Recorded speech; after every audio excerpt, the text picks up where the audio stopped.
টাকার অভাবে 7 মাস বয়সের শিশু তাজিমের আইসিইউ চিকিৎসা থমকে যাওয়ার উপক্রম হয়েছিল। প্রতিবন্ধী বাবা আসলাম সন্তানের চিকিৎসা ব্যয় বহন করতে না পেরে দিশেহারা হয়ে পড়েন। এমন খবর গণমাধ্যমে প্রকাশের পর বিষয়টি নজরে আসে ঢাকার জেলা প্রশাসক ডিসি ফরিদা খানমের। এরপর তিনি শিশুটির চিকিৎসার দায়িত্ব নেন।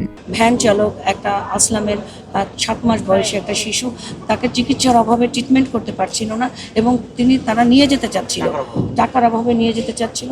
সেই বাচ্চার ট্রিটমেন্টের খরচ, টোটাল খরচ জেলা প্রশাসন ঢাকা নিয়েছে মাননীয় প্রধানমন্ত্রীর পক্ষে।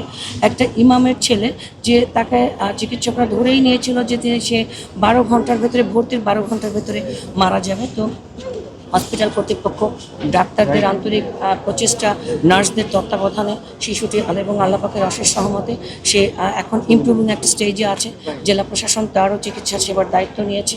জেলা প্রশাসনের পক্ষ থেকে তাৎক্ষণিকভাবে 50,000 টাকা সহায়তা দেওয়া হয় এবং ভবিষ্যতে শিশুটির চিকিৎসার পুরো ব্যয় বহনের দায়িত্বও গ্রহণ করা হয়। ঢাকার শিশু হাসপাতাল ও ইনস্টিটিউটে বৃহস্পতিবার সকালে হামে আক্রান্ত শিশুদের চিকিৎসা পরিস্থিতি পরিদর্শন শেষে তিনি এই ঘোষণা দেন। একই সময় আইসিইউতে চিকিৎসাধীন আরেক শিশু তামজিদের দায়িত্ব গ্রহণ করেন তিনি। জেলা প্রশাসক ফরিদা খানম বলেন, হামে আক্রান্ত শিশুদের চিকিৎসায় কোনো ধরনের অবহেলা সহ্য করা হবে না। এ বিষয়ে প্রধানমন্ত্রীর স্পষ্ট নির্দেশনা রয়েছে। তিনি আরো বলেন, জেলা প্রশাসনের পক্ষ থেকে রোগী পরিস্থিতি নিয়মিত পর্যবেক্ষণ করা হচ্ছে। প্রতিটি শিশুই আমাদের সন্তান। একটি শিশুও যেন চিকিৎসার অভাবে মারা না যায় সেটি নিশ্চিত করতে সবাইকে দায়িত্বশীল হতে হবে। সরাসরি সরকার মাননীয় প্রধানমন্ত্রী কিন্তু কঠোরভাবে নির্দেশনা দিয়েছেন যে হামে আক্রান্ত হয়ে বা চিকিৎসার অবহেলায় যেন একটা শিশুও ক্ষতিগ্রস্ত না হয় বা মারা না যায়। আজকে যারা বাচ্চারা যেখানে আছে এরা আমাদের আগামী দিনের ভবিষ্যৎ। আমরা একসময় এই আমাদের জায়গাগুলি ছেড়ে দিয়ে তাদেরকে জায়গা করে দিব। সুতরাং এই বাচ্চাগুলি যাতে একেবারে নিঃসংকোচে সুষ্ঠু চিকিৎসা ব্যবস্থাপনায় বড় হতে পারে সেই নির্দেশনা মাননীয় প্রধানমন্ত্রী রয়েছে। এবং তিনি বলেছেন যে টিকা কার্যক্রম যাতে শতভাগ সফলভাবে কার্যকর হয় সেই জন্য কঠোর নির্দেশনা তিনি দিয়েছেন। স্বাস্থ্য মন্ত্রণালয় সজাগ রয়েছে।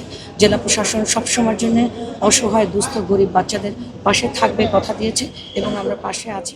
হাসপাতালের চিকিৎসা সেবা, শয্যা পরিস্থিতি ও জরুরি ব্যবস্থাপনা পরিদর্শনের কথাও জানান তিনি। পাশাপাশি আক্রান্ত শিশুদের দ্রুত চিকিৎসা নিশ্চিত করতে হাসপাতাল কর্তৃপক্ষকে প্রয়োজনীয় নির্দেশনা দেওয়া হয়েছে বলে জানান। হাম প্রতিরোধে টিকাদান কর্মসূচিকে সরকার সর্বোচ্চ অগ্রাধিকার দিচ্ছে উল্লেখ করে তিনি বলেন, নির্ধারিত সময় শতভাগ শিশুকে টিকার আওতায় আনতে হবে।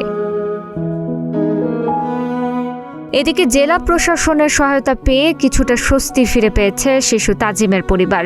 শিশুটির বাবা আসলাম বলেন, ভ্যান চালিয়ে সংসার চালান তিনি। দৈনন্দিন আয় দিয়ে সংসারই ঠিকমতো চলে না।